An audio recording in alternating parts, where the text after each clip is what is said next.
మీరు daily use చేస్తున్న internet ఎక్కడి నుంచి వస్తుందో తెలుసా?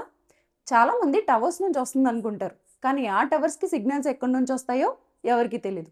మనకి ఇంటర్నెట్ యాక్చువల్లీ సముద్రం నుంచి వస్తుంది. సముద్రం అడుగున ఉన్న అండర్ సీ కేబుల్స్ ప్రపంచం మొత్తాన్ని కనెక్ట్ చేస్తాయి. ఇవి కంట్రీస్‌ని డైరెక్ట్‌గా కలిపేస్తాయి. మీరు ఇప్పుడు పంపిన మెసేజ్ వెంటనే దేశాలు దాటి వెళ్తుంది ఈ కేబుల్స్ వల్లే. ఇంకా షాకింగ్ ఏంటంటే 95% ఇంటర్నెట్ ఈ కేబుల్స్ మీద డిపెండ్ అయి ఉంది. అంటే ఒక్క ఇంపార్టెంట్ కేబుల్ డ్యామేజ్ అయినా కంట్రీస్ కమ్యూనికేషన్ మొత్తం డిస్టర్బ్ అవ్వచ్చు.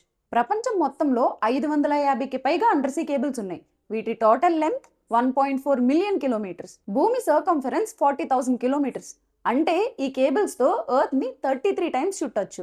డీప్ సీలో ఒక్క కేబుల్ డ్యామేజ్ అయినా స్పెషల్ షిప్స్ వెళ్ళి వాటిని రిపేర్ చేస్తాయి. ఇలా చేయడానికి కొన్ని వారాల వరకు టైం పడుతుంది. ఇది just mobile data and wifi signals మాత్రమే కాదు, మన డిజిటల్ వరల్డ్ మొత్తం సముద్రం కిందే ఉంది. ఇన్ఫర్మేషన్ నచ్చితే అందరికీ షేర్ చేయండి.